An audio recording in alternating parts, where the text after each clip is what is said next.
मामा अर्थ आपको मामू बना रहा है। ये वीडियो अपने मामा, पापा, चाचा, काका, फूफा, ताऊ सबको फॉरवर्ड कर देना ताकि इस स्टार्टअप के आईपीओ में जो फ्रॉड होने वाला है उससे आप लोग बच जाओ। गजल अलग, हमारी शार्क अपनी प्यारी कंपनी मामा अर्थ का आईपीओ लाने वाले थे। सेबी में उन्होंने एक डॉक्यूमेंट भी फाइल किया, लेकिन एक एक करके उसमें इतनी कमियां दिखी कि धीरे धीरे मैं आईपीओ से बैक होना पड़ा।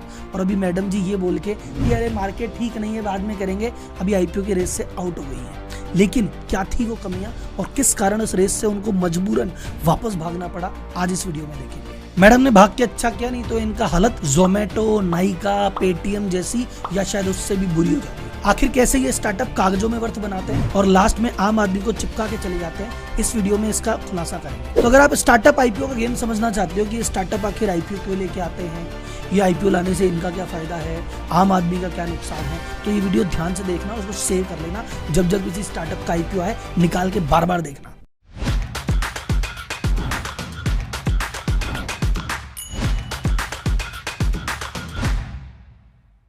मामा अर्थ के आईपीओ में गड़बड़ क्या है, उसकी कंपनी के बिजनेस मॉडल में कमी क्या है, ये बताने से पहले आपको मैं बताता हूं ये आईपीओ लेके क्यों आ रही है, या कोई भी स्टार्टअप आखिर आईपीओ लेके क्यों आता है, उसको क्या जरूरत पड़ी।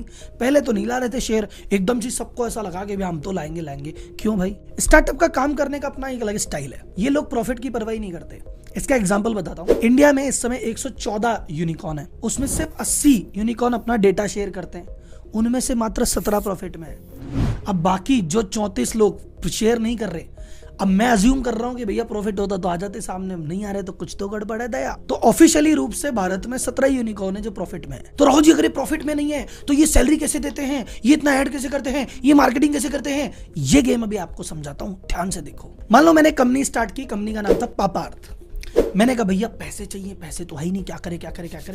मैंने कहा इन्वेस्टर के पास जाते हैं। मैं गया इन्वेस्टर, मिस्टर अमन। मैं कहा मिस्टर अमन मैं क्या बोल रहा था, बोले हाँ आप है ना मुझे 10 करोड़ रुपए दे दो, बदले में मेरी कंपनी का 10% ले लो, और उस 10 करोड़ रुपए से मैं कल को बहुत बड़ी शानदार कंपनी बनाऊंगा, और उसमें ये जो आपका 10 करोड़ का इन्वेस्टमेंट है कई गुना हो जाएगा। मिस्टर अमन को मैंने बताया ये 10 चीजें बताई, कहानी सुनाई। मिस्टर अमन इंप्रेस हुए, उन्होंने कहा लो जी राहुल जी 10 करोड़ रुपए, मेरे 10% हिस्सेदार हो गए और मेरी कंपनी की वैल्यूएशन क्या हो गई, 100 करोड़ रुपए। मैंने अभी धंधा चालू नहीं किया, 100 करोड़ वैल्यूएशन है मेरी कंपनी की। अब मैं क्या करूंगा, इस 10 करोड़ से 10 करोड़ रुपए से मैं करूंगा मार्केटिंग, जाके पैसा फेसबुक पे ऐड चला दूंगा, यूट्यूब पे दे दूंगा, इन्फ्लुएंसर को पैसा दे दूंगा, और जो भी मेरा प्रोडक्ट होगा कैसा भी हो, मैं चाहे टिश्यू पेपर ही बेचता हूं, वो 25 करोड़ रुपए की सेल मार दी मैंने। 25 करोड़ की सेल मार दी, पर इधर पैसा हो गया खत्म, ठन गोपाल। मैंने कहा भैया आप क्या करें, तो मैं गया दूसरे इन्वेस्टर के पास कि पीयूष मेरे पैसे खत्म हो गए, मेरे को दो। बोले भाई तुम कौन? बोले पहले साल मेरी सेल 0 थी, इस साल देखो 25 करोड़ की सेल करके लाया हूं और देखो मेरा भविष्य। वो कहते यार बंदा तो सही है। बोले क्या चाहिए? बोले 50 करोड़ रुपए चाहिए, 10% आप भी ले लेना। मिस्टर पीयूष ने कहा बात सही है, मैं देता हूं। मिस्टर पीयूष ने 50 करोड़ रुपए दिए, 10% लिया, कंपनी की वैल्यूएशन क्या हो गई, 500 करोड़ रुपए। अब बोले 10% कहां से आएगा? 10% दो तरीके से आ सकता है। हो सकता है मेरा जो 100 था, 100 में से पहले 10 दिया था, अभी तो 90 है, अभी 10 और दे दूंगा। या ये हो सकता है कि मैं मिस्टर अमन को बोलूं मिस्टर अमन 10% लिया था 10 करोड़ पे, ये 10% पीयूष जी को दे दो और भैया 50 लेके घर जाओ। तो मिस्टर अमन को मैं दूंगा एग्जिट कि भाई तुमने 10 पे लगाया था, तुम 50 पे लो। तो मिस्टर अमन को आ गए मजे, क्या बेचती है हमको मतलब नहीं, क्या कमाती है मुझे मतलब नहीं, प्रॉफिट क्या है मुझे मतलब नहीं, मेरे तो पैसे 5 गुना हो गए, मजा आ गया। तो हो सकता है अमन बाहर जाएगा, या अमन कहता नहीं है इतनी सी देर में ही 5 गुना हो गया, मैं तो अभी बैठूंगा, अभी तो 10 गुना होने के बाद जाऊंगा। तो अमन बैठा रहेगा, भाई कोई मैं 10% और दे दूंगा। अब 50 करोड़ आ गए कंपनी में, अब इस 50 करोड़ का क्या करूंगा बताओ? धै मार्केटिंग, अमेजन पे बेच दे, फ्लिपकार्ट पे बेच दे, इधर बेच दे, उधर बेच दे, आईपीएल में लगा दे, सब जगह पैसे लगा दिए। अब मैंने कर ली 100 करोड़ की सेल। अब 100 करोड़ की सेल लेके मैं गया अश्नीर के पास। मिस्टर अश्नीर, बोले क्या भाई देखो पहले साल सेल थी 0, दूसरे साल की 25 करोड़, तीसरे साल की 100 करोड़, अब मैं मारूंगा 500 करोड़, भैया पैसा दे दो। बोले हाँ यार। बोले कितना चाहिए? बोले 150 करोड़ चाहिए, 10% ले लो। अब 150 करोड़ में हो सकता है मैं अमन को एग्जिट करा दूं, पीयूष को एग्जिट करा दूं, या मेरे में से दे दूं। अल्टीमेटली जब तक मेरे को पैसे मिलते रहेंगे मैं इस गेम को दौड़ाता रहूंगा। इसकी टोपी उसके सर।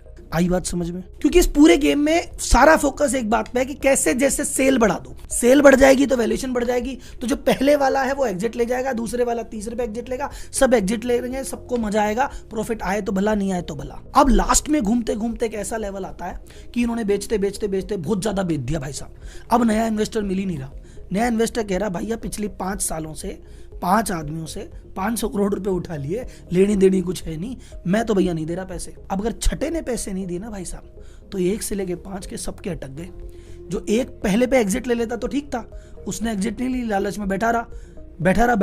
अब बैठा रोएगा क्योंकि कोई आ ही नहीं रहा। तो ये 5 लोग क्या बोलेंगे कि भैया इसका आईपीओ लेके आओ, कोई बाहर का इन्वेस्टर नहीं मिल रहा ना, आम आदमी को लेके आओ, पब्लिक को लेके आओ, आईपीओ करो और हमारा स्टेक जनता को बेच के हम चल देते हैं। ये है स्टार्टअप के आईपीओ की कहानी। ये था स्टार्टअप आईपीओ का पूरा इकोसिस्टम। अब आते हैं आज के कहानी की हीरोइन पे, मामा अर्थ बाजार में आई है, आईपीओ के लिए मांगा। उनका भैया 2400 करोड़ रुपए का आईपीओ करेंगे। तो एससेबी ने पूछा भैया 2400 करोड़ का क्या करोगे? कंपनी की ग्रोथ में लगाओगे, नए प्रोडक्ट लेके आओगे, नई दुकानें खोलोगे? बोले हाँ वो कुछ भी करेंगे भाई। 400 करोड़ रुपए से ये सब करेंगे, बाकी 2000 करोड़ रुपए जो पुराने वाले हैं उनको वापस देने हैं। तो जो 400 करोड़ कंपनी की ग्रोथ में लगेंगे उसको कहते हैं फ्रेश इश्यू, और जो 2000 करोड़ माई बाप को रिटर्न करने हैं उसको कहते हैं ऑफर फॉर सेल।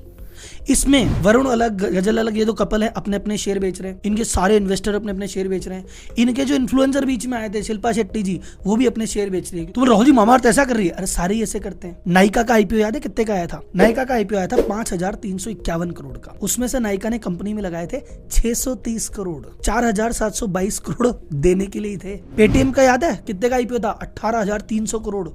कंपनी में कितने आए? 8300। 10,000 करोड़ माई बाप को चुका है। मैंने आपको पापा अर्थ की स्टोरी में समझाया था, इनको सिर्फ सेल से मतलब है, प्रॉफिट से मतलब नहीं है। मामा अर्थ की सेल बताता हूँ। 2020 की सेल 114 करोड़, फिर फंडिंग उठाई, अगले साल सेल कर दी 472 करोड़, लगभग ट्रिपल। तीसरे साल सेल करी 964 करोड़। आप बोलो सर जी देखो 3 साल में क्या सेल दौड़ाई है। वो दौड़ाई तो थी पापा अर्थ ने भी।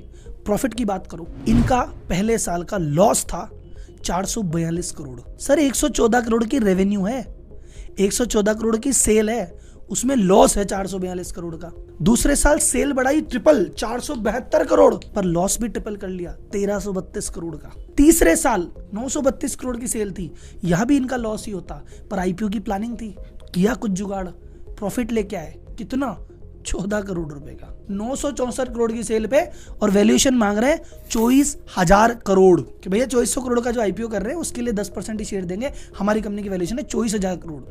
और इनको आता चमत्कार, क्योंकि 1 साल पहले जब ये लास्ट ईयर बिलियनर बने थे ना, इनकी वैल्यूएशन थी 1.2 बिलियन 1 साल पहले। यानी इनको जो लास्ट पैसा मिला 10,000 करोड़ की वैल्यूएशन में मिला, पर बाजार में जब पैसा मांगना है 24,000 करोड़ से, ये 14,000 करोड़ पैदा कर लिए कागज में कि हाँ जी भैया हमें तो आईपीओ लाना है। आप जितने भी इन्वेस्टर हैं, स्टॉक मार्केट के जानकार हैं, आप देखते हैं कि किसी कंपनी का भाव कितना रीजनेबल है, कितना खराब है, कितना महंगा, कितना सस्ता, उसके लिए आप रेशियो देखते हैं, पी रेशियो, कि भाई उसकी कमाई के मुताबिक कमाई से कितना गुना उसका प्राइस चल रहा है। इंडस्ट्री एवरेज देखते हैं, आपका जो आईटीसी है उसका पी रेशियो है 23, मतलब 1 रुपए कमाते हैं उसके लिए उनका 23 रुपए भाव है। डाबर का है 58, HUL का है 62। ये कितना मांग रहे पता है आपको? 1700। अडानी से भी 3 गुना महंगे। तुम अडानी को कह रहे हो फ्रॉड है, इन्होंने बबल बना रखा है, ये तो अडानी से 3 गुना ऊपर जा रहा है मामला। अब आप में से कई लोग बोलेंगे अरे राहुल जी क्या है, कोई बात नहीं, महंगा तो महंगा सही, कंपनी इतनी तेजी से ग्रो कर रही है, आज नहीं तो कल कमा के दे देगी। नहीं साहब, मामा अर्थ में क्या क्या प्रॉब्लम है, क्या क्या रिस्क है, आपको समझाता हूँ, ध्यान से सुनना। पहला रिस्क है इनका ROAS स्थिर हो गया। ROAS क्या होता है? Return on ad spend. इनका 2.6 चल रहा है पिछले 3 सालों से। इसका मतलब ये कहते हैं हम 1 रुपया खर्च करते हैं, हमारे पास भैया 2 रुपए 60 पैसे के कस्टमर आते हैं। ठीक है, इसमें कमी क्या है? मतलब तुमने पहले साल 100 रुपए खर्च किए और 260 रुपए कमाए, ठीक। अब दूसरे साल कह रहे हो हमने फिर 100 रुपए खर्च किए और फिर 260 ही कमाए, तो भैया दूसरे साल के 100 से 260 तो आए, जो पहले साल के थे वो रिपीट नहीं किए क्या? रिटेंशन कहाँ है? जो पहले साल लिया था उसको दूसरे साल वापस तो आना चाहिए था। तुम्हारा 2.6 से थोड़ा ज्यादा तो होता, 3 तो होता, 3.25 तो होता, कुछ तो होता, कुछ ही नहीं है। तो इसका मतलब यह है कि तुम्हारे पास या तो रिटेंशन नहीं है, या तुम्हारा प्रोडक्ट में दम नहीं है इसलिए कोई कस्टमर रिपीट नहीं कर रहा है, या भैया तुमने कोई फिगर में मारामारी की है इसलिए तुमको जुगाड़ करके फिगर लेके आए हो। 3 ही संभावनाएं बनती है। आप बोलो नहीं सर ऐसा ही होता होगा बाजार में। नहीं, बाजार में आपकी नायका का ROAS है 7.8, आपकी HUL का है 10.6। HUL 1 रुपया ऐड लगाता है तो 10 रुपए रेवेन्यू आता है। FMCG प्रोडक्ट में क्या होता है? शुरुआत में मार्केटिंग की जाती है, एक बार मार्केटिंग हो गई, प्रोडक्ट बाजार में आ गया, लोगों ने एक बार काम में ले लिया, अच्छा होगा तो दोबारा अपने आप ही बिक जाएगा। HUL भी कोई प्रोडक्ट आता है तो पहले महीने ज्यादा मार्केट करती है, दूसरे कम करती है, तीसरे महीने कम करती है, चौथे महीने बंद कर देती है। ठीक है, पता चल गया प्रोडक्ट में दम होगा तो बिक जाएगा। तुम्हारा बिना मार्केटिंग कुछ होता ही नहीं है। पिछले साल इन्होंने 390 करोड़ मार्केटिंग में लगाए, 3,958 इन्फ्लुएंसर काम में लिए, तो हमको ऐसा लगता है पूरी दुनिया यही काम में ले रही है। पैसे दिए भाई साहब, इन्फ्लुएंसर को पैसे दो, कुछ भी लगा लेंगे। सेकंड के बिजनेस मॉडल में समस्या क्या है, और ध्यान से देना, ये समस्या सारे डिजिटल जो D2C ब्रांड घूम रहे हैं ना, और इसमें से कई मैं शार्क्स का भी जिक्र करूंगा कभी, और इनके साथ भी सेम समस्या है, इसके साथ भी ज्यादा है। क्या है, इनकी जितनी भी सेल्स है मेजोरिटी ये डिपेंड करती है ऑनलाइन सेल पे, ई कॉमर्स पे। इनका जो ई कॉमर्स का खर्चा इनकी बैलेंस शीट में था वो था 4% के आसपास। अगर ऑनलाइन आप कोई भी प्रोडक्ट बेचते हो तो अमेजन आपसे 10% से लेके 15% के बीच में लेता है।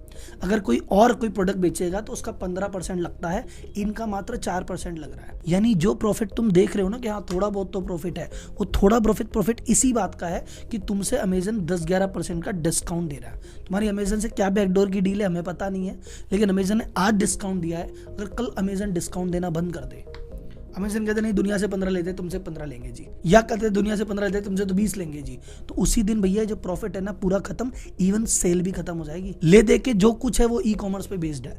ऐसा नहीं कि तुम्हारे नाम से बाजार से दुनिया बिक रही है। अगर एक प्लेटफॉर्म ने डीलिस्ट कर दिया ना, सेल तुम्हारी कब आधी हो जाएगी पता नहीं पड़ेगा। तीसरा जो रिस्क फैक्टर है मामाअर्थ में, इनकी अपनी कोई मैन्युफैक्चरिंग यूनिट नहीं है, इनकी मैन्युफैक्चरिंग होती है कॉन्ट्रैक्ट पे। तो कल को जो इनकी कॉन्ट्रैक्ट मैन्युफैक्चर को इनसे बढ़िया कोई ऑफर मिल जाता है या वो बैंकरप्ट हो जाता है तो इनका प्रोडक्ट रातों रात बाजार से गायब हो जाएगा, क्योंकि इनके पास इंडिजिनस कुछ है ही नहीं। तो कुल मिला के अगर आपको वन शॉट में मामाअर्थ का गेम बताऊं, और इस तरह के बहुत सारे स्टार्टअप है बाजार में, इनके पास प्रोडक्ट भी नहीं है, ये बनाते भी नहीं है, इनके पास पैसा भी नहीं है। इन्होंने कहा देख प्रोडक्ट तो मेरा तू बना देना, और पैसा तू मुझे दे देना, और भाई साहब मार्केटिंग तू मेरी कर देना, और ये जब सारा काम होगा तो वैल्यूएशन मेरी बन जाएगी, और सब जने भी रास्ते में थोड़ा थोड़ा खा लेते हैं। जो लास्ट में बिल आएगा ना वो आईपीओ निकाल के जनता के नाम पे मांड के चले जाएंगे, जनता को क्या पता है। चौथा जो मामाअर्थ के साथ चैलेंज है, इनके प्रोडक्ट जनरल से थोड़े से ज्यादा महंगे हैं। आम आदमी तो इनका प्रोडक्ट लेगा नहीं, मिडिल क्लास वो भी नहीं लेगा, एक रिच क्लास का जो बंदा है वही प्रोडक्ट ले सकता है। उसके पास भी ऑप्शन बहुत ज्यादा है, उसके पास तो फॉरेन ब्रांड भी अवेलेबल है, इंटरनेशनल ब्रांड भी अवेलेबल है, और वो कर भी लेगा, सारे लोग इसमें इन्वेस्ट भी कर देंगे, तो भी मार्केट साइज बड़ा छोटा है। इंडिया में कोई चीज ये बोल के बिकी जाती है कि 140 करोड़ की जनता है लेने वाली, ये जो तुम्हारा प्रोडक्ट है ना इसको लेने वाली जनता 5 करोड़ से ज्यादा की नहीं है, तो तुम 140 का फिगर तो बोलो ही मत। तो ये था मामाअर्थ का कंप्लीट एनालिसिस। तो अभी आईपीओ का नाम से ये भाग गए हैं, और मैं चाहता हूं कि ऐसी स्थिति बनी रहे, दोबारा आईपीओ लाने का विचार ना करें, लेकिन रह के बयान आते रहते हैं। दोबारा अगर आईपीओ आया तो और डिटेल में दोबारा वीडियो बनाऊंगा, लेकिन अपने को इसमें इन्वेस्ट नहीं करना है।